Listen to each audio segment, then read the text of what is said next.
जलाली ने क्या खूब कहा है कि वहां की रोशनियों ने भी जुल्म ढाए बहुत। मैं उस गली में अकेला था और साए बहुत, किसी के सर पे कभी टूट कर गिरा ही नहीं, उस आसमान हवा में कदम जमाए बहुत। जनाब साहिब असलूब शायर शकीब जलाली को हमसे बिछड़े इस वक्त 55 बरस बीत गए और उर्दू अदब के चाहने वाले उनकी बरसी आज मना रहे हैं। शकीब जलाली का असल नाम सैयद हसन रिजवी था और वो 1 अक्टूबर 1934 को अलीगढ़ के करीब एक कस्बे जलाली में पैदा हुए थे। 1950 में वो पाकिस्तान आ गए, जहां मुलाजमतों के सिलसिले में वो मुख्तलिफ शहरों में मुकीम रहे। शकीब जलाली एक मुनफरिद असलूब के शायर थे। उन्होंने बिलाशुबा गजल को एक नया लहजा दिया। 12 नवंबर 1966 को इस खबर ने कि उर्दू के साहिब असलूब शायर शकीब जलाली ने सरगोदा में ट्रेन के नीचे आकर खुदकुशी कर ली, पूरी अदबी दुनिया को सोगवार कर दिया था। शकीब जलाली ने सिर्फ 32 साल उम्र पाई, लेकिन इतने कम अरसे में उन्होंने जो शायरी की वो उन्हें अदब की दुनिया में हमेशा जिंदा रखेगी। उनके बारे में क्या कहा जाता है कि शकीब जलाली ने गजल को नई सिमत दी है। इस बात से क्या मुराद है, इस पर आज हम बात करेंगे। हमारे साथ इस वक्त मौजूद हैं अहमद हमाद साहब हैं, शायर हैं और अदीब भी हैं। अहमद साहब, मैं आपको खुश आमदीद कहती हूँ। जागो लाहौर में कैसे हैं आप? जी शुक्रिया बहुत, मैं ठीक हूँ। मुरीबा, आप कैसी हैं? मैं भी बिल्कुल ठीक ठाक। अहमद साहब, आज हम बात कर रहे हैं शकीब जलाली के हवाले से कि उन्होंने सिर्फ 32 साल उम्र पाई, लेकिन उन्होंने ऐसी मार्कतुल आला किस्म की शायरी की है कि उन्हें गजल का इमाम कहा जाता है। इस पे हम रोशनी डालिए हमारे लिए भी और हमारे देखने वालों के लिए कि क्यों उन्हें गजल का इमाम कहा जाता है। सबसे पहली बात तो हमें अंडरस्टैंड करने की जो जरूरत है वो ये है कि गीत, गजल और नज्म में क्या फर्क है और इनका लिंक क्या है। ठीक है, बड़ी अच्छी एक बात डॉक्टर वजीर आगा ने कही। उन्होंने कहा कि गीत जो है वो बिल्कुल नौ मौलूद बच्चा है। ठीक है, जब वो टीन एज में होता है तो वो गजल बन जाता है। अच्छा। जब वो मेच्योरिटी की उम्र पे पहुंचता है तो वो नज्म बन जाता है। नज्म मुनज़्ज़म मरबूत जहन की पैदावार होती है। बिल्कुल। जबकि गजल को हमारे ही एक बड़े मशहूर नक्काद हैं, उन्होंने कहा था कि ये नीम वहशी सिन्फ है। अच्छा। वहशी मुकम्मल नहीं है, नीम वहशी है। क्यों भला? इसलिए कि इसमें सिर्फ 2 लाइनें होती हैं, यानी 2 मिसरे होते हैं और दोनों मिसरों से एक शेर बनता है। एक गजल में अगर 5, 7, 10 अशार हैं तो हर शेर का मौजू मुख्तलिफ हो सकता है। तो ये बिल्कुल ऐसा ही है कि जैसे जंगल में कोई जानवर है, अटखेलियां कर रहा है, उछल के उधर चला गया, फिर उछल के उधर चला गया। तो गजल में शेर भी मौजू के एतबार से इसी तरह ही होता है कि एक मौजू अगर जहन्नुम का है, दूसरा जन्नत का हो सकता है, तीसरा कुफ्र का हो सकता है, चौथा ईमान का हो सकता है। तो इस तरह नीम वैशी गजल है। तो गोया ये बात मैंने इसलिए की है कि हमें ये पता होना चाहिए कि गीत, नज्म और गजल में गजल का मकाम क्या है, पहले ये पता चले, उसके बाद हम देखेंगे कि उर्दू गजल का क्या है। तो गीत जो है वो एक मिसरे का सारा काम होता है। एक मिसरे के गिर्द आपने सारी अपनी शरीयत जो है वो कम्युनिकेट करनी होती है। गजल 2 मिसरों की चीज है और जबकि नज्म है वो मरबूत, वो कई लाइन बना के पूरा एक आपको एक और ही फजा में ले जाता है, एक नई दुनिया बनाती है नज्म। तो जो शकीब साहब थे वो उर्दू गजल की जदीद उर्दू गजल के इमाम है ना, वो कहलाए जाते थे। वो क्यों कहलाए जाते थे? इसलिए कि गजल जो है ये बहुत पुरानी सिन्फ है। उर्दू में कसीदे से आई, अरबी से। उसको बैत भी कहा जाता है, शेर को बैत कहा जाता है। बैत दरवाजे को कहते हैं जिसके 2 पट होते हैं। तो गजल के शेर के चूंकि 2 मिसरे होते हैं, एक मिसरा होता है, दूसरा उसको कम्प्लीमेंट करता है, बंद करता है, तो इस तरह मजमून मुकम्मल हो जाता है। तो इन 2 मिसरों में अपनी बात मुकम्मल करना और इस अंदाज से करना कि सुनने वाला याद भी रखे और अशश भी कर उठे, ये जो कमाल है ये बहुत कम लोगों में है। बहुत सारे लोगों को गजल खा गई इसलिए कि ये रियाजत में कंज्यूम कर देती है फनकार को, शायर को। तो शकीब साहब का ये जो तखस्सुस था या जिसकी वजह से आज हम उनको याद कर रहे हैं, तो सिर्फ 32 साल अल्लाह ताला ने उनको ज़िंदगी दी, लेकिन उस ज़िंदगी में भी उन्होंने ऐसे कमालात दिखाए गज़ल में कि अहमद नदीम कासमी साहब जैसा अजीम आदमी वो ये कहता है कि वो काफिला सालार है हमारी नई गज़ल का। वो क्यों काफिला सालार है? इसलिए काफिला सालार है कि उसने गजल में नई सिंबलिज्म को इंट्रोड्यूस करवाया, नई अलामत निगारी उसने की, नई फजा बनाई, फजा को बोझल नहीं होने दिया, शेरियत पे कॉम्प्रोमाइज नहीं किया। लोग नित नए तजुर्बे करते हैं, हमारे पास आते हैं स्टूडेंट्स शायरी लेके और वो कहते हैं कि हमने सुना है कि गजल ऐसी हो जो चौंका दे, शायरी ऐसी हो जो चौंका दे। उस चौंका देने के चक्कर में बड़ी मज़का खेज बातें भी करते हैं। मतलब उन्होंने एक मिसाल दी, उन्होंने कहा कि एक आदमी ने हाथी को खिड़की कहा। वो कहते हैं कि आपने खिड़की क्यों कहा? वो कहा कि लगता मुझे ऐसे है कि उसके 2 कान, खिड़की के 2 पट होते हैं, तो मैं हाथी को खिड़की कहता हूँ। कहते हैं कैसे मज़का खेज ये अलामत बनी है शायरी के लिए। तो कहते हैं कि शकीब साहब में लेकिन ऐसा नहीं था। शकीब साहब ने बहुत अच्छी शायरी की। उनका मसलन अपना ही एक शेर कि शकीब अपने तारुफ के लिए ये बात काफी है, हम उससे बच के चलते हैं जो रास्ता आम हो जाए। क्या बात, आम रास्ते को छोड़ा, उससे गुरेज किया, अपना रास्ता। लेकिन हम अहमद साहब शकीब जलाली की शायरी में बड़ा जलाल देखते हैं, ये जलाल क्यों है? क्या ऐसी उनकी जिंदगी में वाकयात हुए जो उनकी शायरी के ऊपर इतने गहरे असरार डाल गए? एक तो ये कि शायर वैसे ही बहुत हसास होता है। अच्छा। फिर पीछे वो आप देखें कि उनकी पैदाइश कहाँ की है, उसके बाद फिर मुलाजमतों के सिलसिले में, तो आम आदमी तो शायद इससे सरवाइव कर लेता है, लेकिन जो हसास दिल है, जो फनकार है, वो ज़ाहिर है मुरझा सा जाता है इस सारी दुनियादारी में, मुनाफकतों में। माजरत के साथ ये लफ्ज़ इस्तेमाल करना पड़ता है, लेकिन है हर मुआशरे में। बिल्कुल ऐसे ही है। इस पे शेक्सपियर का अदब देख लें, सारा इसी बिट्रेल पे भरा हुआ है। तो मुनाफकतें तो होती हैं इंसान में। तो शायर जो होता है, जेन्युइन शायर, ओरिजिनल शायर, वो बड़ा ट्रांसपेरेंट आदमी होता है।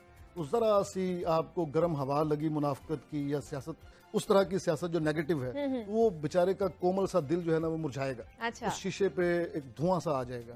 तो ये जो शीशे पे धुआं था, फिर ये नौजवान थे बिल्कुल, 32 साल की उम्र, फनकार के लिए कुछ भी नहीं होती। Exactly. तो वो तो अभी ग्रो कर रहा होता है, इन्होंने तो अभी बहुत सीखना था। एक जगह पे एक बड़े अजीम शायर ने कहा कि मैंने तो ये कहा था कि आप देखिएगा एक वक्त ऐसा आएगा ये फैज, फराज, नासिर काज़मी से आगे निकल जाएगा। कहते लेकिन अफसोस ये है कि एक ही साल बाद ये फौत हो गए।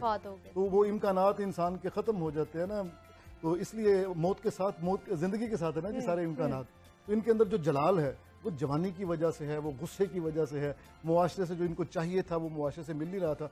अल्टीमेटली उन्हीं नफ्सियाती कश्मकशों में उलझनों का शिकार हो गए, उन्होंने अपने आप को ट्रेन के सामने डाला और खुदकुशी कर ली। बिल्कुल। लेकिन हमें इनकी शायरी के बारे में मजीद बताएगा, किन किन ख्यालात का उन्होंने अपनी जो है शायरी और इसमें बयान किया हुआ? मतलब नाकदीन कहते हैं कि इनकी शायरी में बहुत सारे रंग है, लेकिन आप बता सकते हैं कि उनकी शायरी कौन कौन से रंगों से भरी हुई है? जैसे मैंने अर्ज किया कि नज्म लिखना, ये बकौल वजीर आगा, ये एक जदीद तरीन जहन का ही मार्का हो सकता है। बेहतरीन नज्म कहना।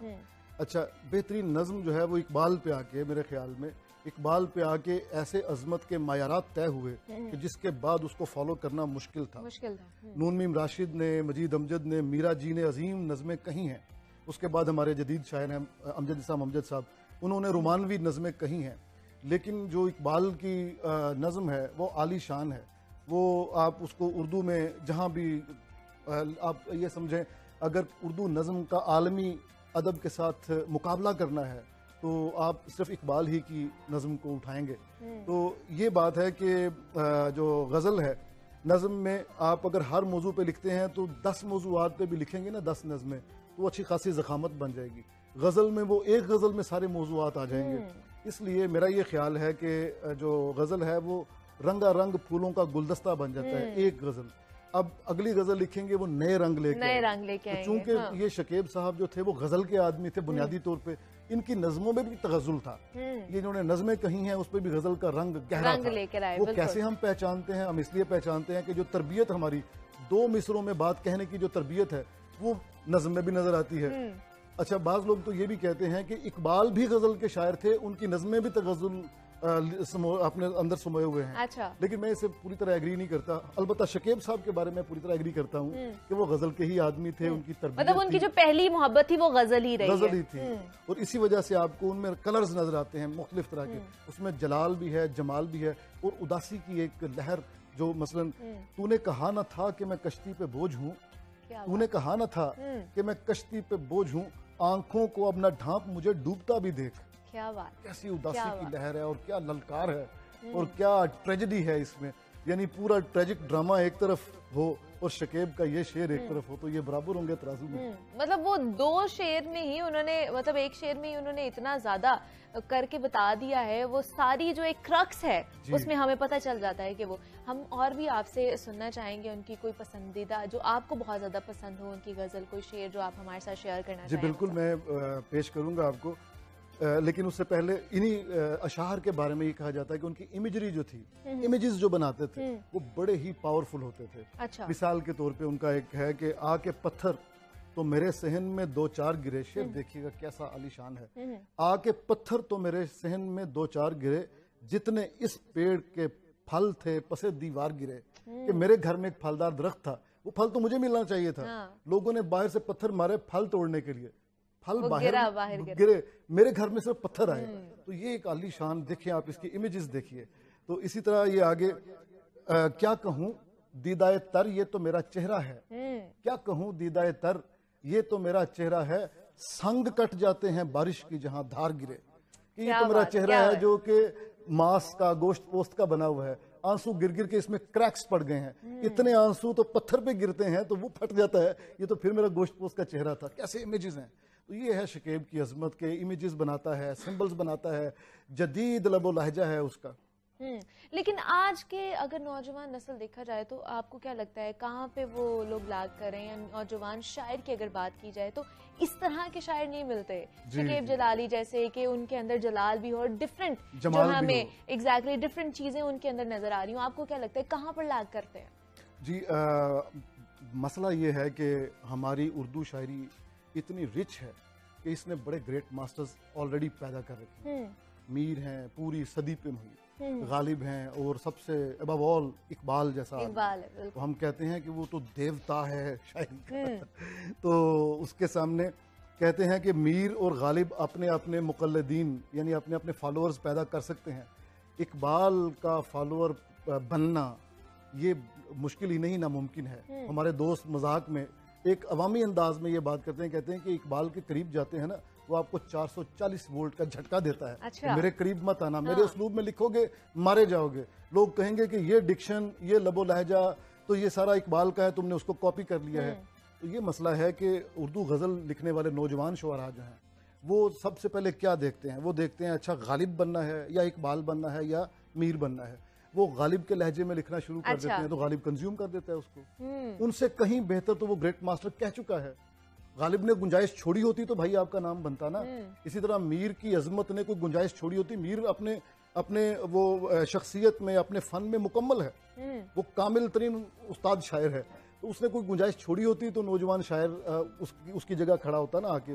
तो ये मसला है कि जब ये नौजवान शायर मुताला करते हैं उसके असर में आ जाते हैं। वो इसको अंग्रेज कहता है एंग्जाइटी ऑफ इन्फ्लुएंस। अच्छा, जब इन्फ्लुएंस होना शुरू हो जाता है, एंग्जाइटी होना शुरू हो जाती है इस चीज की, एंग्जाइटी बढ़ जाती है। आप उसी तरह का कहना शुरू कर देते हैं when ever you go through a great master, तो आप उससे डर जाते हैं कि ये आदमी क्या। कई लोगों का तजर्बा, मेरे दोस्तों का ये है, मसफ़ी पढ़ा है, उसके दीवान पढ़े हैं मसफ़ी के। अच्छा। तो कहते हैं कि उन्होंने मुझे इतना डरा दिया कि मैं आगे 2 साल कुछ लिख नहीं सका कि यार अगर इससे बेहतर नहीं कह सकता तो फिर मुझे कहना छोड़ देना चाहिए। ये बात है। नौजवान इसलिए आज उस तरह से नहीं आ रहे कि वो गजल की तरफ जाते हैं तो या गालिब को फॉलो करते हैं या मीर को फॉलो करते हैं, और वो लोग हैं जो कि खा जाते हैं अपने फॉलोअर को। अपना अलग रंग मतलब अपना भी रंग खो देते हैं। बिल्कुल ये बात है। अपना रंग बनाने के लिए, अपना रंग जमाने के लिए आपका अपना मुताला होना चाहिए। और बिल्कुल उसकी अच्छी मिसाल दी जाती है। असातिज़ा बड़ी अच्छी मिसाल देते हैं कि जो शहद की मक्खी का काम है वो हर फूल पे बैठती है। पीले रंग का फूल, लाल रंग का फूल, गुलाबी रंग का फूल, सफेद फूल, हर जगह से रस चूसती है, लेकिन वो शहद बनाती है। उस शहद में उन तमाम का असर भी होता है, लेकिन वो शहद फूल से आया तो होता है लेकिन फूल पर पड़ा नहीं होता। इस तरह आपकी शायरी में नजर तो ना आए कि आप फलां को फॉलो कर रहे हैं या फलां का रंग आ गया। आप इन सब गुलदस्तों से जूस पिए, नेक्टर पिए, लेकिन अपने रंग में शेर कहें। शहद आपका अपना होना चाहिए। बिल्कुल ऐसा ही है। लेकिन आपको क्या लगता है अगर शकीब जलाली की वो कौन सी ऐसी नुमाइंदा अशार हैं या फिर गजल हैं जिन्होंने उनकी शोहरत को दवाम बख्शा है उनके जाने के बाद? जी, कुछ मैं निशान जद करके लेके आया था, मैं आपको पेश करता हूँ। मुझे गिरना है तो अब मैं अपने ही कदमों में गिरूं। मतलब गिरना, इंसान गिर जाता है ना कहीं रिक्वेस्ट करने के लिए। हाँ। मुझे गिरना है तो मैं अपने ही कदमों में गिरूं, जिस तरह साया दीवार पे दीवार गिरे। अब देखें कि ये वो अनानियत जो होती है, ईगो, एक नौजवान शायर की अजीम ईगो, तो ये लोगों ने। और मैंने जैसे आपको वो शकीब अपने तारुफ के लिए ये बात काफ़ी है, हम उससे बच के चलते हैं जो रास्ता आम हो जाए। क्या बात, ये आपको मैंने शुरू में कि ये कहता है बंदा कि भाई यानी ये खुद जानता था, इसको हम कहते हैं शायरी में ताल्ली, अपने आप को आली, अपने आप को आला बयान करना कि मेरे जैसा कोई भी नहीं है। और भी दुनिया में सुखनवर बहुत अच्छे। कहते हैं कि गालिब का है अंदाज़े बयां, और तो गालिब साहब इधर आगे बात कर रहे हैं कि मेरे से अच्छा कहाँ आपको मिलेगा। इस तरह शकीब साहब ये कहते हैं। और ये आपको वक्त की डोर खुदा जाने कहां से टूटे, किस घड़ी सर पे ये लटकी हुई तलवार गिरे। क्या अच्छा है कि वक्त को आपके सर पे लटकती हुई तलवार कहा, ऊपर से धागा कटा, तलवार आपको चीरती हुई 2 हिस्सों में तकसीम करके चली जाएगी। तो ये वक्त ऐसी चीज है। क्या कहूँ दीदाए तर ये तो मेरा चेहरा है, संग कट जाते हैं बारिश की जहां धार गिरे। मुझे जाती तौर पे शकीब का ये शेर मैं समझता हूँ ये जिंदा शेर है, ये कई सदियों ट्रेवल करेगा। तो इस तरह काफी सारे हैं। इसीलिए तो हवा रो पड़ी दरख्तों में, इसीलिए तो हवा रो पड़ी दरख्तों में, अभी मैं खिल ना सका था कि रुत बदलने लगी। 32 साल की उम्र में कहता है कि मैं तो अभी खिला भी नहीं था। तो आपको समझ में आता है। क्या और हवा का रोना दरख्तों के अंदर कि बारिश होना चाहती है लेकिन हो नहीं रही, दरख्तों पे अलबत्ता नमी आ गई है। ऐसी अच्छी बात है। ये शायर तो फिर शायरी होता है ना। न जाने क्या कहा उसने बहुत ही आहिस्ता, न जाने क्या कहा उसने बहुत ही आहिस्ता, फिजा की ठहरी हुई सांस फिर से चलने लगी। कि यानी फिजा पे भी मेरे, जिसको मैं अजीम समझता हूँ, महबूब जाहिर है, वो अगर फिजा के कान में सरगोशी करता है ना तो इस कायनात का निजाम दोबारा चलना शुरू हो जाता है। बेशक बेशक, अजीम बात है। क्या बात है, क्या बात है। शकीब जलाली साहब की क्या ही बात है। और उनके जो वो मुख्तलिफ रंग हैं वो हमने आज उस पर रोशनी डालने की कोशिश की है। उनकी शायरी के बारे में, उनकी ज़िंदगी के बारे में जानने की थोड़ी बहुत हमने कोशिश की और मेरे ख्याल से हम कामयाब भी हो पाए हैं। अहमद हमाद साहब हमारे साथ मौजूद थे, शायर हैं और अदीब है। अहमद साहब बहुत शुक्रिया आपके वक्त, आप यहाँ पर आए हैं। अहमद हमाद के चैनल को सब्सक्राइब कीजिए और बेल आइकॉन दबा दीजिए ताकि आपको नोटिफिकेशंस मिलते रहें। शुक्रिया।